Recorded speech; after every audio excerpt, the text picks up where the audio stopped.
Hey guys, তো প্ৰথমে আপোনাক ওয়েলকাম কৰিছো জব এলাইডাছ ইউটিউব চেনেলত। তো আজি মই এই ভিডিঅ'ত আলোচনা কৰিম পাঞ্জাব নেশ্যনেল বেংকৰ পৰা ৰিকুৱাৰমেন্টৰ কাৰণে নটিফিকেশন আহিছে আৰু তাৰ কমপ্লিট ডিটেইলছ মই আপোনাক এই ভিডিঅ'ত প্ৰভাইড কৰিম। ভিডিঅ'টো চোৱাৰ পিছত যদি কোনো ধৰণৰ কোৱেশ্চন থাকে আপুনি এই ভিডিঅ'ৰ কমেন্ট সেকশনত কমেন্ট কৰি দিব পাৰে। আহক জানি কৰি আজি ভিডিঅ'টো আৰম্ভ কৰো। দেশক আপুনি পাঞ্জাব নেশ্যনেল যেটো অফিচিয়েল ওয়েবসাইট আছে তাতে ভিজিট কৰিবলৈ আপুনি সাৰ্চ কৰিব পাৰে যিকোনো ব্ৰাউজাৰত যাই কিনে www.pnbindia.in সার্চ করলে পাঞ্জাব ন্যাশনাল ব্যাংকের যেটো অফিশিয়াল ওয়েবসাইটের লিংক আছে এটা আহি যাব। তাতে আপনার দিয়া থাকিব personal banking, corporate banking, net banking sector আছে। এটা আপনি জাস্ট ক্লিক করে দিলে আপনার যেটো অফিশিয়াল ওয়েবসাইট আছে এটা ওপেন হয়ে যাব, যেটো লিংক মই ভিডিও ডেসক্রিপশনত মই প্রোভাইড করে দিম। This of requirement is Punjab National Bank পৰা যদি আপোনাৰ Punjab National Bank স্পেশালিষ্ট অফিচাৰৰ কাৰণে ৰিকুৱাৰমেন্ট চলি আছে 2025 এপ্লাই কৰিব পাৰিব আপুনি 350 স্পেশালিষ্ট অফিচাৰৰ কাৰণে যিখিনি পোষ্ট আছে অলৰেডি। প্ৰথমতে আপুনি ইম্পৰ্টেন্ট ডেটস খিনি চাই লওক। অনলাইন এপ্লিকেশনটো ষ্টাৰ্ট হ'ব মাৰ্চ 3 2025 ৰ পৰা। আপোনাৰ এপ্লাইৰ যেটো লাষ্ট ডেট হয় আপুনি অনলাইন এপ্লিকেশনটো সাবমিট কৰিব পাৰিব মাৰ্চ 24 2025 লৈকে। আপনাৰ এক্সামৰ যেটো ডেট হয় এতিয়ালৈকে ফিক্স হোৱা নাই, কিন্তু আপনাৰ এপ্ৰিল এন্ড মে আপনাৰ যেটো অনলাইন সিলেকশন প্ৰসেছত আপনাৰ যেটো ৰিটেন এক্সামিনেশন হ'ব এপ্ৰিল এন্ড মে মাহত আপনাৰ হ'ব পাৰে। এক্সাক্টলি নহয়, যেতিয়ালৈকে অফিচিয়েল নোটিফিকেশনটো নাহে তেতিয়ালৈকে ফিক্স ক'ব নোৱাৰো। আৰু আপুনি গম পায় এইটো যেতিয়ালৈকে আপনাৰ ৰিটেন এক্সামিনেশন হ'ব তাৰ মিনিমাম 5 to 10 days আগতে যেটো ৰিটেন এক্সামিনেশনৰ কাৰণে কল লেটাৰ বা আপোনাৰ এডমিট কাৰ্ডটো জেনাৰেট হয়। এতিয়া সব নেক্সট ভ্যাকেন্সি ডিটেইলছ খিনি যদি আপোনাৰ ভ্যাকেন্সি সমূহ মানে কি পোস্টৰ কাৰণে আছে কিনি ডিভাইড কৰি দিয়া আছে। প্ৰথমতে পোষ্ট নেম খিনি লগতে ভ্যাকেন্সি খিনি আপুনি চাব। প্ৰথম যেটো পোষ্ট আছে আপোনাৰ অফিচাৰ ক্ৰেডিট, যত আপোনাৰ টোটাল ভ্যাকেন্সি আছে 250। নেক্সট আপোনাৰ পোষ্ট আছে অফিচাৰ ইন্ডাস্ট্ৰি, যত আপোনাৰ পোষ্ট আছে 75। নেক্সট আপোনাৰ পোষ্ট আছে মেনেজাৰ আইটি, যত আপোনাৰ পোষ্ট আছে মানে ভ্যাকেন্সি আছে 5। নেক্সট আপোনাৰ পোষ্ট আছে যেটা পোষ্ট নেম হয় সিনিয়র ম্যানেজার আইটি, তাতে আপনার পোস্ট ভ্যাকেন্সি আছে টোটাল 5। নেক্সট আপনার ম্যানেজার, যত আপনার ডাটা সাইন্টিস্টৰ কাৰণে পোস্ট আছে 3। নেক্সট আপনাৰ পোস্ট আছে যত আপনাৰ সিনিয়ৰ ম্যানেজাৰ ডাটা সাইন্টিস্টৰ কাৰণে, যত আপনার পোস্ট আছে 2। নেক্সট আপনার পোস্ট আছে ম্যানেজার সাইবার সিকিউরিটি, যত আপনার টোটাল পোস্ট আছে 5। নেক্সট আপনার আছে সিনিয়র ম্যানেজার সাইবার সিকিউরিটি, যত আপনার টোটাল পোস্ট আছে 5। আপোনাৰ টোটাল ভ্যাকেন্সি আছে ওভাৰঅল যিখিনি পোষ্ট আছে 350 আপুনি এপ্লাই কৰিব পাৰিব। আৰু জব লোকেশনটো এগ্ৰজ ইণ্ডিয়াত হ'ব। এটা জব পোষ্ট খিনি এপ্লাই কৰিবলৈ আপুনি এলিজিবিলিটি ক্ৰাইটেৰিয়া খিনি ফলো কৰিব লাগিব। হেতু ক্ৰাইটেৰিয়া যদি আপুনি ফলো কৰে তেতিয়াহলে আপুনি এপ্লাই কৰিব পাৰিব। প্ৰথমতে আপুনি এডুকেশনাল কোৱালিফিকেশন খিনি চাই লওক। তো বিলো যিখিনি এডুকেশনাল কোৱালিফিকেশন দিয়া আছে তাৰে যিকোনো এটা কোৰ্স যদি বা এটা আপনি মানে এডুকেশনাল কোৱালিফিকেশনত আপনি যদি কোৰ্স কৰিছে তেতিয়াহলে আপনি পোস্ট খিনি কাৰণে এলিজিবল হ'ব। এতিয়া সব যদি আপনি বিটেক বা ব্যাচেলাৰ অফ ইঞ্জিনিয়াৰিং কৰিছে কম্পিউটাৰ সায়েন্স আইটি বা ইলেক্ট্ৰনিক বা এনেকা ধৰণৰ যদি আপনি কোনো ধৰণৰ ডিগ্ৰী বা ব্যাচেলাৰ্স ডিগ্ৰী বা পোস্ট গ্ৰেজুৱেশ্যন ডিগ্ৰী আপনি কমপ্লিট কৰিছে তেতিয়াহলে আপনি পোস্ট খিনি কাৰণে এলিজিবল হ'ব এন্ড আপনি এপ্লাই কৰিব পাৰিব। নেক্সট চাওক যদি আপনি এমবিএ কৰিছে বা পিজিডিএম কোৰ্স কৰিছে ফাইনান্স এন্ড বেংকিং সেক্টৰত মানে ফাইনান্স এন্ড বেংকিংৰ যদি আপনি কোৰ্স কৰিছে তেতিয়াহলে আপনি পোস্ট খিনি কাৰণে এলিজিবল হ'ব না আপনি এপ্লাই কৰিব পাৰে। নেক্সট যদি আপনি সিএ বা আইসিডব্লিউ কোৰ্স কৰিছে তেতিয়াহলে আপনি পোস্ট খিনি এপ্লাই কৰিব পাৰিব।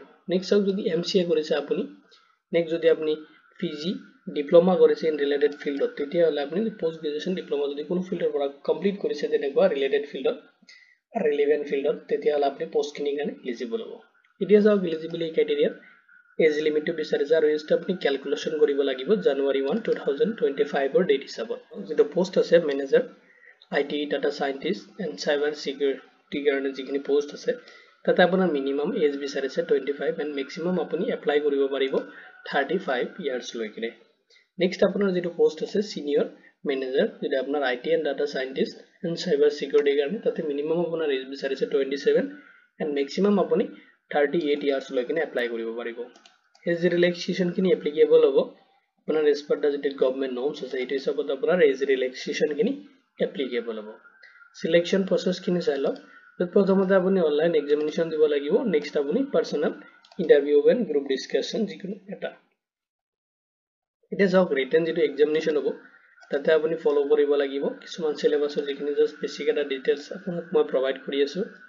যত আপুনি ৰিজনিং এবিলিটি খিনি আপুনি চাব লাগিব নেক্সট আপুনি চাব লাগিব কোয়ান্টিটেটিভ এটিটিউডস নেক্সট আপুনি চাব লাগিব ইংলিশ যেটো ল্যাঙ্গুয়েজ থাকে তাৰ ওপৰত আপুনি কোৱেশ্চন চাব লাগিব নেক্সট আপুনি প্ৰফেশন যেটো আপোনাৰ প্ৰফেশন যেটো আপুনি পোষ্টৰ কাৰণে এপ্লাই কৰিব হেতু বেসিছত আপোনাৰ নলেজ থাকিব লাগিব তেতিয়ালে আপোনাৰ এটো পোষ্টৰ ওপৰত যেটো আপোনাৰ কোৱেশ্চন আহিব এটা সব আপুনি এপ্লাই কেনে কৰিব how to apply process কেনে বেসিক ডিটেইলস মই আপোনাক এটা প্ৰভাইড কৰিম এতিয়া যাওক এপ্লাই কৰোতে আপুনি ফলো কৰিব লাগিব কিছুমান স্টেপ প্ৰথম স্টেপটো চালক আপুনি ভিজিট কৰিব লাগিব পাঞ্জাব নেশনেল বেংকৰ যেটো অফিশিয়াল ওয়েবসাইট আছে যিকোনো ব্ৰাউজাৰত আপুনি যাই কিনে যদি www.pnbindia.in যদি সাৰ্চ কৰে পাঞ্জাব নেশনেল বেংকৰ যেটো অফিশিয়াল ওয়েবসাইট হয় এটো ওপেন হৈ যাব যেটো লিংক মই ভিডিও ডেসক্ৰিপচনত প্ৰভাইড কৰি দিম এনা আপোনাক মই প্ৰথমত দেখাইছিলো এতিয়া যাওক সেকেন্ড স্টেপত আপুনি ক্লিক কৰিব লাগিব ৰিকোয়াৰমেন্ট সেকশনত এন্ড থাৰ্ড স্টেপ আপুনি ফাইন্ড আউট কৰিব লাগিব যেটো PNB স্পেশালিষ্ট অফিচাৰৰ কাৰণে যেটো ৰিকোয়াৰমেন্ট চলি আছে 2025 তাতে যাই কিনে ক্লিক কৰিব লাগিব অনলাইন এপ্লাই যেটো লিংক থাকিব তাতে আপুনি ক্লিক কৰিব লাগিব এন্ড ফোৰ্থ স্টেপত আপুনি তাতে আপুনি ৰেজিস্টাৰ কৰিব লাগিব যত আপোনাৰ কিছুমান বেসিক ডিটেইলস আপুনি তাতে প্ৰভাইড কৰিব লাগিব নেক্সট আপুনি ফিল আপ কৰিব লাগিব এপ্লিকেশন ফৰ্মটো যত আপোনাৰ যিখিনি পাৰ্সোনাল ডিটেইলস এডুকেশনাল ডিটেইলস কিনে আপুনি প্ৰভাইড কৰিব নেক্সট আপুনি আপলোড কৰিব লাগিব নেসেসাৰি যিখিনি ডকুমেন্টস তাতে আপলোড কৰিব লাগে লগত আপোনাৰ ফটো সিগনেচাৰ এনে আপুনি পেমেন্ট কৰিব লাগিব যিখিনি পেমেন্ট আপোনাৰ ক্যাটেগৰি ওয়াইজ ডিভাইড কৰি দি আছে হেতু হিচাপত আপুনি পেমেন্ট খিনি কৰিব নেক্সট আপুনি আপোনাৰ এপ্লিকেশন ফৰ্মটো ফাইনাল সাবমিট দি কিনে এজ এ ফিউচাৰ ৰেফাৰেন্সৰ কাৰণে আপোনাৰ এপ্লিকেশনৰ একনলেজমেন্ট ৰিসিপ্ট লগতে আপোনাৰ যেটো পেমেন্ট কৰিব আপুনি পেমেন্ট ৰিসিপ্টটো আপুনি পিন কৰি থব এতিয়া সব এপ্লিকেশন ফি যেটো ক্যাটেগৰি ওয়াইজ ডিভাইড কৰি দি আছে যদি আপুনি সব জেনাৰেল বা ওবিসি ক্যান্ডিডেট হয় তেতিয়ালে আপুনি পেমেন্ট কৰিব লাগিব 850 rupees and next আপুনি যদি যদি আপুনি SC বা ST বা PWD ক্যান্ডিডেট হয় তেতিয়ালে আপুনি পেমেন্ট কৰিব লাগিব 175 only this is important link খিনি তো অফিশিয়াল ওয়েবসাইটৰ লিংক মই এই ভিডিওৰ ডেসক্ৰিপচনত প্ৰভাইড কৰি দিম আপুনি যাতে ক্লিক কৰিলে ডাইৰেক্ট পাঞ্জাব নেশনেল বেংকৰ যেটো অফিশিয়াল ওয়েবসাইট আছে তাতে ভিজিট কৰিব পাৰিব এন্ড এপ্লাই লিংকটো আপোনাৰ যেতিয়া এক্টিভ হ'ব এক্টিভ হোৱাৰ লগে লগে এই ভিডিওৰ ডেসক্ৰিপচনত আপুনি পাব লগতে আমাৰ পৰ্টেলত মই আপডেট কৰি দিম যেটো লিংক মই এই ভিডিওৰ ডেসক্ৰিপচনত প্ৰভাইড কৰি দিম jobaladsk.portal.blogspot.com মই দি দিম তাতে স্টেপো দি দিম আপুনি কেনেকৈ সার্চ কৰিব তো অফিশিয়াল ওয়েবসাইটৰ লিংকটো মই এটা দি আপোনাক দেখাই আছো যেনেকৈ মই কৈছিলো যিকোনো ব্ৰাউজাৰত আপুনি সাৰ্চ কৰিব পাৰে সাৰ্চ কৰি কিনে আহিব পাৰিব এইটো পৰ্টেলত আৰু ৰিকোয়াৰমেন্ট যেতিয়া আপোনাৰ এপ্লাই প্ৰসেস খিনি স্টাৰ্ট হ'ব তেতিয়া মই আপোনাক প্ৰভাইড কৰি দিম গোটেইখিনি ইনফৰমেশন আপুনি কেনেকৈ এপ্লাই খিনি কৰিব বা এপ্লাই লিংকটো পাব গত এইটো ভিডিও ডেসক্ৰিপচনত দিম লগতে আমাৰ পৰ্টেলত যদি আপুনি ভিজিট কৰে তাতে আপুনি সিস্টেমেটিক ভাবে ডিটেইলস খিনি লগতে আপোনাৰ এপ্লাই লিংক ইম্পৰ্টেন্স লিংক খিনি পাই যাব তাতে ইম্পৰ্টেন্ট ডেটস গোটেইখিনি ইনফৰমেশন তাতে দিয়া থাকিব আৰু অফিশিয়াল নোটিফিকেশনটো মই এইটো ভিডিও ডেসক্ৰিপচনত প্ৰভাইড কৰি দিম আপুনি তাতে ক্লিক কৰি কিনে ডাউনলোড কৰি লব আৰু এটা কথা চাব আপুনি যেটো পোষ্টৰ কাৰণে এপ্লাই নকৰক কিয় যিকোনো জবৰ কাৰণে এপ্লাই নকৰক কিয় আপুনি প্ৰথমতে অফিশিয়াল যেটো নোটিফিকেশন আছে হেতু আপুনি প্ৰথমতে এবাৰ ভেৰিফাই কৰি লব মানে চেক আউট কৰি লব চেক আউট কৰি কিনে আপুনি যদি এলিজিবল হয় আপুনি এপ্লাই কৰিব আৰু অফিশিয়াল ওয়েবসাইটৰ পৰা আপুনি এপ্লাই কৰিব যিমান অফিশিয়াল বেলেগ যিখিনি পৰ্টেল আছে তাৰ পৰা আপুনি ডাইৰেক্ট এপ্লাই কৰিব নালাগে তো ভিজিট কৰিব তো ভিডিওটো চোৱাৰ বাবে ধন্যবাদ দিকিনে আজি ভিডিও ইমানতে সামৰিছো